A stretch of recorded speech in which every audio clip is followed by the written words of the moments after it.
ಜನರಿಗೆ ಮುಟ್ಟುವ ಕೆಲಸ ನಾವು ಮಾಡ್ತಿಲ್ಲ. ಪಾರ್ಲಿಮೆಂಟ್ ನಲ್ಲಿ ಬಹಳ ಚೆನ್ನಾಗಿ ಮಾತನಾಡಿದ್ದಾರೆ, ಆದ್ರೆ ಅದನ್ನ ತೋರಿಸಲ್ಲ. ಅದರ ಬಗ್ಗೆ ಎಲ್ಲೂ ಚರ್ಚೆ ಇಲ್ಲ.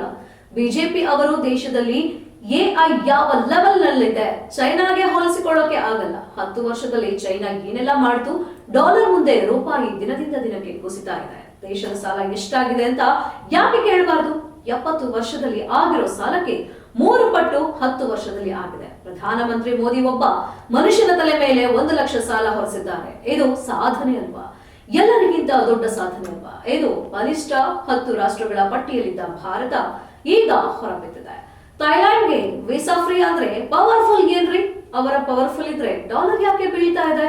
ಕೇಳಿ ಅವರನ್ನ. ಬಿಜೆಪಿ ಹಾಗೂ ಮೋದಿ ಅವರು ಪಬ್ಲಿಸಿಟಿ ತಗೊಂಡು ದೇಶ ಹಾಳಾಗ್ತಿದೆ. ಇದರ ಬಗ್ಗೆ ಪ್ರಹ್ಲಾದ್ ಜೋಶಿ ಅವರನ್ನ ಕರೆರಿ, ಮಾತಾಡೋಣ.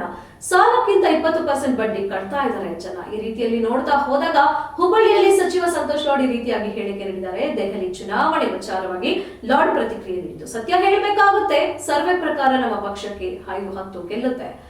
ಪಕ್ಷ ಮೊದಲು, ಸೆಕೆಂಡ್ ಬಿಜೆಪಿ ಇದೆ. ರಾಹುಲ್ ಗಾಂಧಿ ಅವರನ್ನ ಇನ್ನು ದೇಶದ ಜನ ಅರ್ಥ ಮಾಡಿಕೊಂಡಿಲ್ಲ.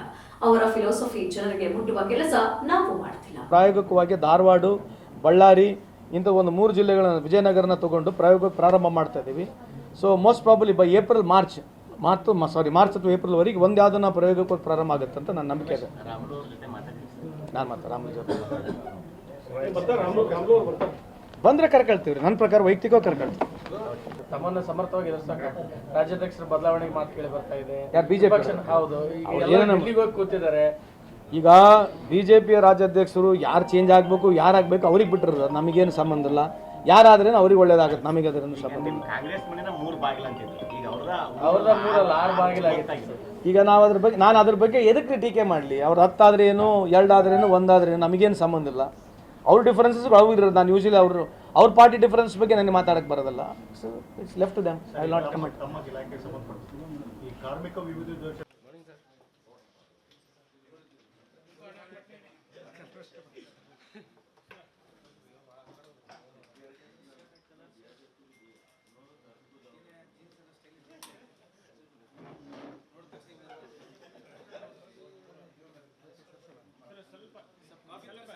ಸ್ವಲ್ಪ ಸೆಂಟರ್ ಬರ್ಸಿ ಸರ್, ಸ್ವಲ್ಪ ಸೆಂಟರ್ ಬರ್ಸಿ. ಕಾಫಿ ಟೀಚರ್ಸ್ ಎಲ್ಲರಿಗೂ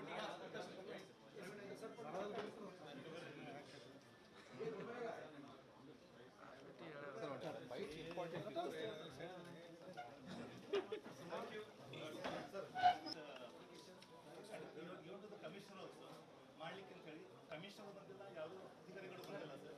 ಸೆಕೆಂಡ್ ಮನೆ ತೊಗೊಂಡ್ಬಂದಿದ್ದೀವಿ. ಆದಪ್ಪಲ್ಲಿ ವಾರ್ಡ್ 45 ಸರ್. ಇದೊಂದು ರೋಡ್ ನಮ್ದು ಪರಿಸ್ಥಿತಿ ಹಿಂಗಿದೆ ಸರ್. ಆದಪ್ಪಲ್ಲಿ last time also 16th Jan you had given sir to the commissioner, that time commissioner sir. Now the new commissioner has come, so please direct this to that commissioner and get this work done sir, please. We all the Azapali people have come here. Sure, I will definitely speak. ಸರ್ಕಾರ ನನಗೆ correct ಸ್ಪಂದಿಸ್ತಿಲ್ಲ. ಈ ಕೇಸನ್ನ CBI ಕೊಡಬೇಕು, fast track court ಮಾಡ್ತೀನಿ ಅಂದರು, ಅದನ್ನೂ ಕೂಡ ಮಾಡಲಿಲ್ಲ ಅಂತ ಅವ್ರ ತಂದೆ ಮತ್ತೆ ಆರೋಪ ಮಾಡಿದ್ದಾರೆ. ಪ್ರಭಾವಿ ಶಾಸಕರು ಮತ್ತು ಬೆಂಬಲಿಗರ ಕೈವಾಡ ಐತಿ ನನ್ನ ಮಗಳ ಹತ್ಯೆಯಲ್ಲಿ. ನನಗೆ ಅದ್ರ ಬಗ್ಗೆ ನಾನು ಒಪ್ಪಿಲ್ಲ. ಶಾಸಕರ ಕೈವಾಡ ಐತೆ ಅಂತ ಹೇಳ್ತಕ್ಕಂಥದ್ದು ನಾನೇನು ಅದಕ್ಕೆ ಸಹಮತ ಕೊಡೋದಿಲ್ಲ. ನನಗಿರ್ತಕ್ಕಂಥ ಮಾಹಿತಿ, ಯಾಕಂದರೆ ಅದು ಯಾವ ರೀತಿ ಆಗಿದೆ ಅಂತಕ್ಕಂಥದ್ದು ಆ ಸಂದರ್ಭದಲ್ಲಿ ನಾನು ಇಲ್ಲಿದ್ದೆ. ಅಲ್ಲಿಂದ ಆ್ಯಕ್ಟಿವ್ ಆಗಿ ನೀವೆಲ್ಲರೂ ಇದ್ದೀವಿ. ಸೊ ನಾವು ಅದನ್ನು ಸರ್ಕಾರದ ಮಟ್ಟದಲ್ಲಾಗಿರಲಿ, ಹೋಮ್ ಮಿನಿಸ್ಟರ್ ಆಗಿರಲಿ, ಮುಖ್ಯಮಂತ್ರಿಗಳಾಗಿರಲಿ, ಪಕ್ಷಾತೀತವಾಗಿ ಎಲ್ಲ ಮುಖಂಡರುಗಳು ಬಂದು ಹೋಗಿದ್ದಾರೆ. ಅದ್ರ ಬಗ್ಗೆ ಸರ್ಕಾರ ಒಂದ್ಸಲ ಲೀಗಲ್ ಇಶ್ಯೂ ಆದಮೇಲೆ ಕೋರ್ಟು ಕಚೇರಿ ಉಂಟು ನಡೀತಾ ಇದೆ. ಸೊ ಪ್ರಮೋದ್ ಮುತಾಲಿಕ್ ಅವರು ಯಾವ ಉದ್ದೇಶದಿಂದ ಹೇಳ್ತಾ ಇದ್ದಾರೆ ನನಗೆ ಗೊತ್ತಿಲ್ಲ. ಅದು ನೀವು ಅವ್ರನ್ನೇ ಕೇಳ್ಕೋಬೇಕು. ಅವ್ರ ತಂದೆನೂ ಆರೋಪ ಮಾಡ್ತಿದ್ದಾರೆ ಸ್ವತಃ ತಮ್ಮ ಕಾಂಗ್ರೆಸ್ ಕಾರ್ಪೊರೇಟರ್ ಅವರಲ್ಲ. ಈಗ ಸ್ವಾಮಿಯರಲ್ಲ, ನಮ್ಮ ನಿರಂಜನ್ ಸ್ವಾಮಿಯವರು ಅವ್ರು ಯಾವ ಬೇಸಿಸ್ ಮೇಲೆ ಹೇಳ್ತಿದ್ದಾರೆ ನನಗೆ ಗೊತ್ತಿಲ್ಲ. ಯಾಕಂದರೆ ಅವರಿಗೆ ಎಲ್ಲರೂ ಅವ್ರ ಮನೆಗೆ ಹೋಗಿದ್ದಾರೆ. ಒಬ್ಬರಲ್ಲ ಇಬ್ಬರಲ್ಲ, ಪ್ರತಿಯೊಬ್ಬರ ಈ ದೇಶದೆಲ್ಲ ದೇಶದ ಮುಖಂಡರುಗಳು ಅವ್ರ ಮನೆಗೆ ಹೋಗಿ ಬಂದಿದ್ದಾರೆ. ಅವರು ಎಲ್ಲರ ಜೊತೆ ಅವ್ರ ಜೊತೆ ನೇರವಾಗಿ ಸಂಪರ್ಕ ಇದೆ ಅವರಿಗೆ. ಯಾರಿಗೆ? ಸೊ ಅಲ್ಲಿ ಹೋಗಿ ಹೇಳ್ಕೋಬೋದಾಗಿತ್ತು ಅನ್ನೋದು ನನ್ನ ವೈಯಕ್ತಿಕ ಅಭಿಪ್ರಾಯ. ಮಾಧ್ಯಮದಲ್ಲಿ ಎದಕ್ಕೆ ಹೇಳಿದ್ದಾರೆ ಅಂತ ನಿಮ್ಮ ಮುಖಾಂತರ ನನಗೆ ಗೊತ್ತಾಗಿರ್ತಕ್ಕಂಥ ನನಗೆ ಗೊತ್ತಿಲ್ಲ. ಎಲ್ಲ ಉಸ್ತುವಾರಿ ಸಚಿವರಾಗಿ ಅಲ್ಲ ಸರ್ಕಾರ ಏನು ಗ್ಯಾರಂಟಿ ಕೊಟ್ಟು ಅವ್ರಿಗೆ ಏನು ಫಾಸ್ಟ್ ಟ್ರ್ಯಾಕ್ ಕೋರ್ಟ್ ಕೊಟ್ಟಿತ್ತು, ಕೊಡ್ತೀವಿ ಅಂತ ಹೇಳಿತ್ತು. ಸೊ ಈ ವಿಚಾರವಾಗಿ ಅಲ್ಲ, ಅದ್ರ ಬಗ್ಗೆ ಅವರೆಲ್ಲ ಹೇಳಿಲ್ಲ. ಅವರು ಫಾಸ್ಟ್ ಟ್ರ್ಯಾಕಿಗೆ ಕೊಟ್ಟಿಲ್ಲ ಏನಂತ ಫಾಸ್ಟ್ ಟ್ರ್ಯಾಕ್ ಕೊಡ್ತೀನಿ ಅಂತಿದ್ರು 120 ದಿನದಲ್ಲಿ 90 ದಿನದಲ್ಲಿ ಫಾಸ್ಟ್ ಟ್ರ್ಯಾಕ್ ಕೋರ್ಟ್ ಆಗಲಿಲ್ಲ, ಆಮೇಲೆ ಸ್ಪೆಷಲ್ ಬೆಂಚಿಗೆ ಕೊಡಲಿಲ್ಲ.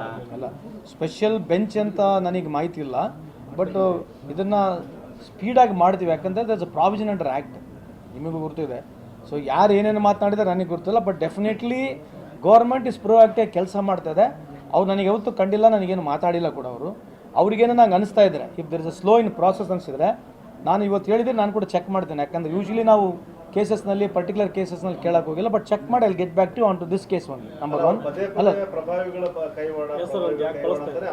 ಈಗ ಇನ್ನೊಂದು ಕಡೆ ಹೇಳ್ತಾರೆ ಸಂಬಂಧಪಟ್ಟಂಗೆ ನಮ್ಮ ಡಾಕ್ಯುಮೆಂಟ್ ನಾವು ಕೋರ್ಟಿಗೆ ಕೊಡ್ತೀನಿ ನಾನು. ಅಲ್ಲ, ಇಟ್ಸ್ ಫೇರ್ ಎನಫ್. ಯಾಕಂದ್ರೆ ಅವ್ರ ಹತ್ರ ಎಸ್ ಗಾಟ್ ಎವ್ರಿ ರೈಟ್. ಯಾಕಂದ್ರೆ ಅವ್ರ ಮಗಳು ಕಳ್ಕೊಂಡಿದ್ದಾರೆ. ಅವ್ರ ಬಗ್ಗೆ ನಾವು we are not judging is anything. ಅವ್ರದ್ದು ಏನೇ ಇದ್ರು ಕೂಡ ನಾವು ಅದ್ರ ಜಡ್ಜ್ ಮಾಡೋಕ್ಕೆ ಹೋಗಲ್ಲ.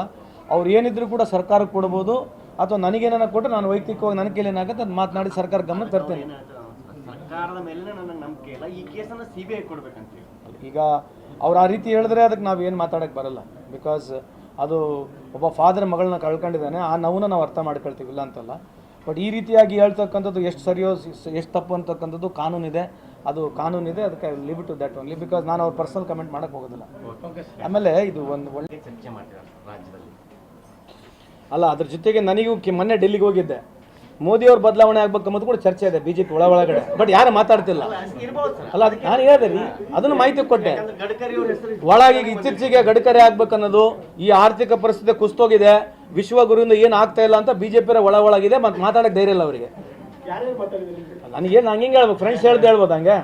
ಒಳಗಿದೆ, ಅವ್ರದಿಗೂ ಉಸಿರುಗಟ್ಟ ವಾತಾವರಣ ಇದೆ. ಮೋದಿ ವಿರುದ್ಧವಾಗಿ ಮಾತನಾಡೋಕ್ಕೆ ಅವ್ರಿಗೆ ಯಾರಿಗೆ ಸ್ವಾತಂತ್ರ್ಯ ಇಲ್ಲ.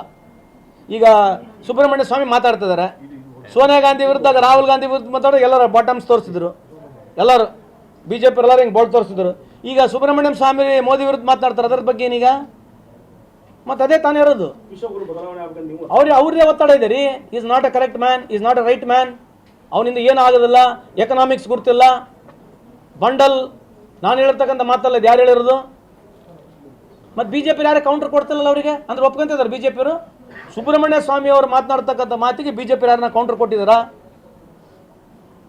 ಇಲ್ಲಿವರೆಗೆ ಸುಬ್ರಹ್ಮಣ್ಯ ಸ್ವಾಮಿ ಅವರು ಏನು ಮಾತನಾಡ್ತಿದ್ದಾರೆ, BJP ಮುಖಂಡರುಗಳು ಯಾರು ಒಬ್ಬರನ್ನ ಕೌಂಟರ್ ಕೊಟ್ಟಿದ್ದಾರೆ ಇಲ್ಲಿವರೆಗೆ? ಮತ್ತೆ ಒಪ್ಕೊಂಡ್ರೆ ಅಂತ ಅರ್ಥ ಅಲ್ಲ.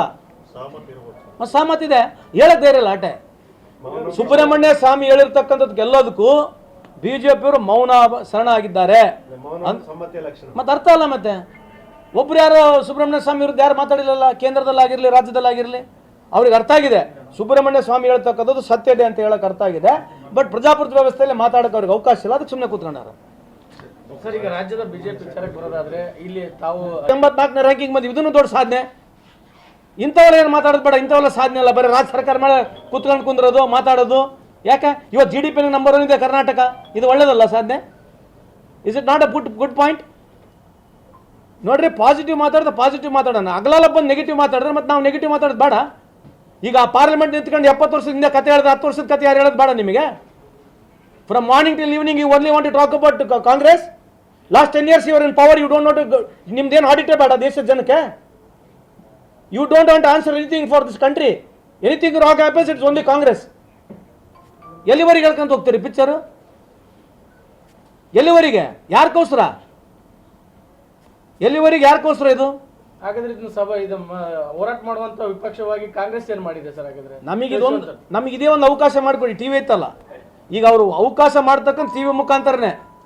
ಈಗ ಮೋದಿಯವ್ರ ಪ್ರಚಾರ ಎದುರಿಗೈತೆ ನೋಡ್ರಿ. ಪವರ್ಫುಲ್ ಸ್ಟೇಟು, ಪವರ್ಫುಲ್ ಕಂಟ್ರಿ ಅನ್ನೋದಕ್ಕೆ ಮಾನದಂಡಗಳದ. ಪವರ್ಫುಲ್ ಕಂಟ್ರಿ ಅಂತ ಹೆಂಗೆ ಏನು ಮಾನದಂಡ? ಏನು ಪವರ್ಫುಲ್ ಕಂಟ್ರಿದು? ನಿಮ್ಮದು ಆರ್ಥಿಕ ಪರಿಸ್ಥಿತಿ, ಫಾರಿನ್ ಪಾಲಿಸಿಗಳು, ನಿಮ್ಮದು ಮಿಲಿಟ್ರಿ ಯಾವ ರೀತಿ ಇದೆ, ಆಯಿತಾ, ನಿಮ್ಮ GDP ಯಾವ ರೀತಿ ಇದೆ, ನಿಮ್ಮ ಹೆಲ್ತ್ ಯಾವ ರೀತಿ ಇದೆ, ಇವೆಲ್ಲ ಮಾನದಂಡಗಳು. ನಿಮ್ಮ ಪಾಸ್ಪೋರ್ಟ್ ಯಾವ ರೀತಿ ಇದೆ? ಪವರ್ಫುಲ್ ಹೆಂಗಾಗ್ತಾರೆ ಮನುಷ್ಯ? ದೇಶ ಪವರ್ಫುಲ್ ಅಂದ್ರೆ ಏನು? ಪಾಸ್ಪೋರ್ಟ್ ಲೆಕ್ಕ ಬರ್ತದೆ. ನಿಮ್ಮ ಪಾಸ್ಪೋರ್ಟ್ ಎಷ್ಟು ವ್ಯಾಲಿಡ್ ಇದೆ? ಯಾವುದು ಹಾಂಗ್ಕಾಂಗ್ ಇದು, ಯಾವುದು ಥೈಲ್ಯಾಂಡಿಗೆ ವೀಸಾ ಫ್ರೀ ಇದಾ ಪವರ್ಫುಲ್ ಪಾಸ್ಪೋರ್ಟ್ ಅಂದ್ರೆ ಏನು? ಥೈಲ್ಯಾಂಡಿಗೆ ವೀಸಾ ಫ್ರೀ, ಹಿಂಗೆ ಪಾಸ್ಪೋರ್ಟಾ ಫ್ರೀ? ನೀವು ಬೇರೆ ದೇಶಕ್ಕೆ ಅರ್ಜಿ ವೀಸಾಗಳಿಗೆ ಹಾಕಿದಾಗ ನಿಮಗೆ ಎಷ್ಟು ಜಲ್ದಿ ವೀಸಾ ಸಿಗುತ್ತೆ, ಬೇರೆಗೆ ಎಷ್ಟು ಜಲ್ದಿ ವೀಸಾ ಸಿಗುತ್ತೆ ಚೆಕ್ ಮಾಡಿ ನೋಡ್ರಿ. ರ್ಯಾಂಕಿಂಗ್ ಯಾಕೆ ಡ್ರಾಪ್ ಆಯಿತು? ಏನು ಕಾರಣ? ಏನು ರ್ಯಾಂಕಿಂಗ್ ಡ್ರಾಪ್ ಆಗೋಕ್ಕೆ? 80 ಇವ್ರ ಕಾಲಕ್ಕೆ 20ಗೆ ಬಂದ್ಬಿಡ್ಬೇಕಾಯ್ತು. ಅಷ್ಟು ಪವರ್ಫುಲ್ ಅಲ್ಲ ನಾವು, ಎಲ್ಲ ಕಡೆ ಪವರ್ಫುಲ್ಲು. ಮತ್ತು ಪವರ್ಫುಲ್ ಇದ್ದರೆ ಮತ್ತು ಡಾಲರ್ ಯಾಕೆ ಬೀಳ್ತಾ ಇದೆ? ನೀವು ಕೇಳ್ರಿ BJP ಕೇಳ್ರಿ, ಅಲ್ರಿ ನೀವು ಇಷ್ಟು ಪವರ್ಫುಲ್ ಅಂತ ನೀವೇ ಹೇಳ್ತೀರಿ, ಮತ್ತೆ ಹಿಂಗೆ ಯಾಕೆ ಓಡ್ತಾ ಇದೆಯಲ್ಲ ಡಾಲರಿಗೆ ರೂಪಿಗೆ ಓಡ್ತಾ ಇಲ್ವಾ? ಪ್ರಧಾನಮಂತ್ರಿ ಆಗಕ್ಕೆ ಮುಂಚೆ ಅವ್ರು ಭಾಷಣ ಮಾಡಿದ್ರೆ ನೀವು ಕೇಳಿಲ್ವಾ? ನೀವೆಲ್ಲ ಕೇಳ್ತಿರಲ್ಲ. ಡಾಲರ್ ಐಸಾ नहीं गिरता जी, मुझे पता है ಶ್ರೀಲಂಕಾ में ऐसा नहीं होता, ಪಾಕಿಸ್ತಾನ में ऐसा होता. ಯಾರು ಹೇಳಿದ್ದಾರೆ ಇವೆಲ್ಲ ಮಾತುಗಳು? ಯಾರು ಹೇಳಿದ್ದಾರು? ಕೇಳ್ಬೇಕಲ್ಲ ಪ್ರಶ್ನೆಗಳು. ಮತ್ತೆ ಅವ್ರಿಗೆ ನೀವು ಪ್ರಶ್ನೆ ಕೇಳಿದ್ರೆ ಅವ್ರು ಉತ್ತರ ಕೊಡ್ತಾರೆ. ಬರೇ ಬರೋದು ಕಾಂಗ್ರೆಸ್ ಮೇಲೆ ಹೇಳೋದು, ನಾವೇನ್ ಮಾಡೋಣ? ನಾವೇನ್ ಮಾಡೋಣ ಹೇಳಿ ಸರ್? ಮತ್ತೆ ನಾವೇನ್ ಮಾಡೋದು? ಅಲ್ಲ ಮೈ ರಿಕ್ವೆಸ್ಟ್ ಅಲ್ರಿ, ಮೈ ಪರ್ಸಿಸ್ಟೆಂಟ್ಲಿ ನಮ್ಗೇನಿದೆ, ಕಾಂಗ್ರೆಸ್ ಬಿಡಿ ಒಂದ್ ಸೈಡ್ ಹೋಗೋಣ. ದೇಶದ ಜನಕ್ಕನ್ನ ಗುರ್ತಾಗಬೇಕಲ್ಲ, ಯುವ ಜನತೆಗೆ ಏನಾಗೈತೆ ಅಂತೇಳಿ. ಅರ್ಧ ಜನತೆಗೆ ಏನಾಗಂತ ಗುರ್ತೇ ಅಲ್ಲ. ಟಿವಿ ಬೆಳಗ್ಗೆ ಅವ್ರನ್ನೇ ತೋರಿಸ್ಬೇಕು, ಟಿವಿ ಬೆಳಗ್ಗೆ ಕಣ್ ತೆಗೆದು ಅವ್ರನ್ನೇ ನೋಡ್ಬೇಕು. ಎಲ್ಲಿವರೆಗೆ ಮಾಡ್ತೀರಿ ಇದು? ಮಾಡ್ಲಿ. ಮೋದಿ ಅವ್ರಿಗೆ ಏನಾಗೈತೆ ಅಂತಂದ್ರೆ, BJP ಅವರಿಗೆ ಟಿವಿ ಮುಖಾಂತರ ಜನಕ್ಕೆ ಸುಳ್ಳು ಹೇಳಿ BJP ಅವ್ರು ಮಾಡ್ತಕ್ಕಂಥದ್ದು ಪರಮಾವಧಿ ದೊಡ್ಡದಾನೆ ಅಂದ್ರೆ ಈ ದೇಶ ಹಾಳಾಗ್ತದೆ ಅವ್ರ ಕಾಲಕ್ಕೆ. BJP ಮುಖಂಡರು ಏನು ಬೇರೆಲ್ಲ, BJP ಕಾರ್ಯಕರ್ತರು ಬೇರೆಲ್ಲ. ಬಟ್ ಈ ರೀತಿ ಅವ್ರ ಪಬ್ಲಿಸಿಟಿ ತಗೊಂಡು ದೇಶ ಕೊಳ್ಳಿಗೆ ಹೋಗ್ತಾ ಇದೆ. ಚರ್ಚೆ ಮಾಡೋಣ ಬರ್ರಿ ಅಂತ ಹೇಳ್ತೀವಲ್ಲ, ಪ್ರಹ್ಲಾದ್ ಜೋಶಿ ಸಾಹೇಬ್ರಿಗೆ ಕರೀರಿ.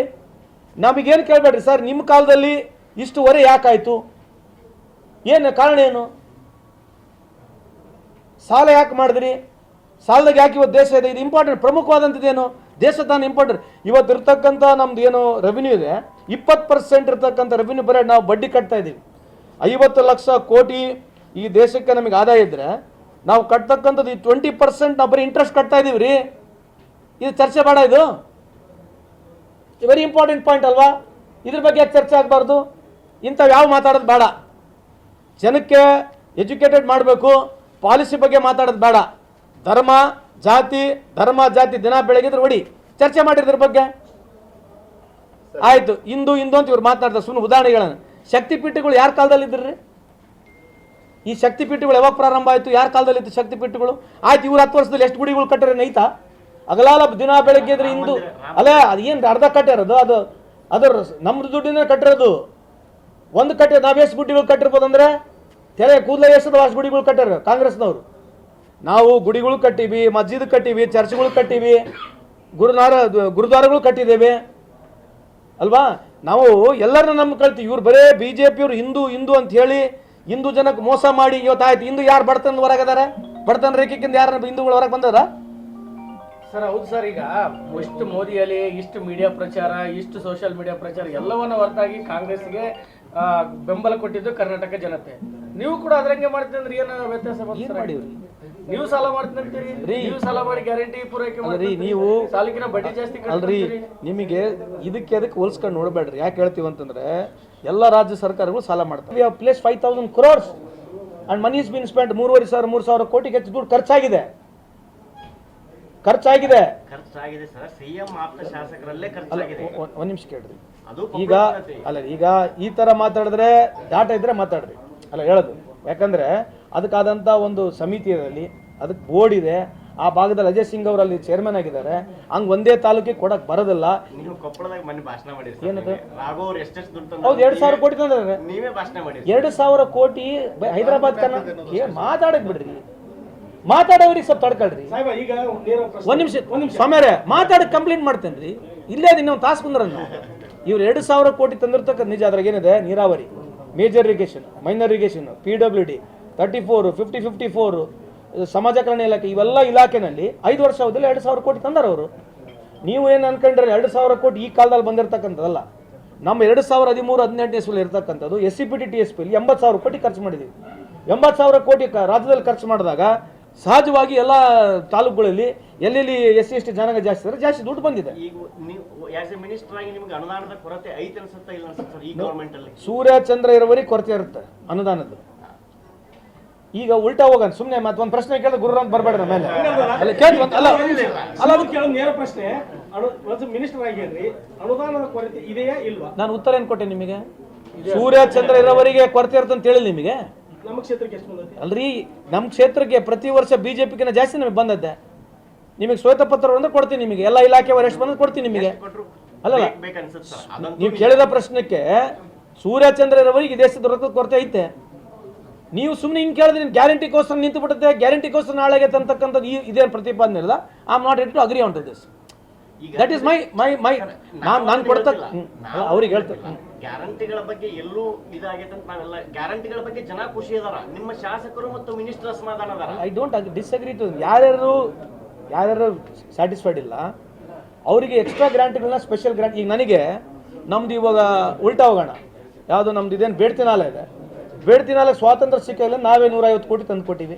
BJP 2018ರಿಂದ 2023 8ರಿಂದ 13 ಇತ್ತು, ₹1 ಕೊಟ್ಟರೆ ಬೇಡ್ತಿನಾಲಾಗೆ ನಮ್ಮ ಸರ್ಕಾರನೇ ಕೊಟ್ಟಿದ್ದು. ಮೈನರ್ ಇರಿಗೇಷನ್ ಆಗಿರ್ತಕ್ಕಂಥ ಚೆಕ್ ಡ್ಯಾಮ್ಗಳು ನೀವು ಚೆಕ್ ಮಾಡ್ಕೊಂಬರ್ರಿ. ಈಗ ಹುಲಿಕೆರೆಗೆ ಸುಮಾರು ₹6 ಕೋಟಿ ಗ್ರಾಂಟ್ ಕೊಟ್ಟಿರ್ತಕ್ಕಂಥ ಯಾರು, ಈಗ ಸೆಂಟ್ರಲ್ ಗೌರ್ಮೆಂಟ್ 100 ಕೋಟಿ ಬಂದಿರತಕ್ಕಂಥ ಗ್ರಾಂಟು, 3054ನ ಬಂದಿರತಕ್ಕಂಥ ಗ್ರಾಂಟು, ಈಗ ಸುಮಾರು ₹120 ಕೋಟಿ ಕೊಟ್ಟಿರ್ತಕ್ಕಂಥ ಗ್ರಾಂಟು, ಬರೀ 300 ಕೋಟಿ ಬರೀ ಸಬ್ಸ್ಟೇಷನ್ಗಳು ತರ್ತಾ ಇದ್ದೀವಿ, ಇದ್ರ ಗ್ರಾಂಟು ನಾನು ಕೊಟ್ಕೊಂತ ಹೋಗ್ತೀನಿ ನಿಮಗೆ. ಹಂಗೆ ನನ್ನ ಹತ್ರ ಎಲ್ಲ ಮಾಹಿತಿ ಇಲ್ಲ ಅಂತಂದ್ರೆ ಇಲ್ಲ ಅಂತ ಹೇಳ್ತೀನಿ ನಾನು. ಯಾವುದು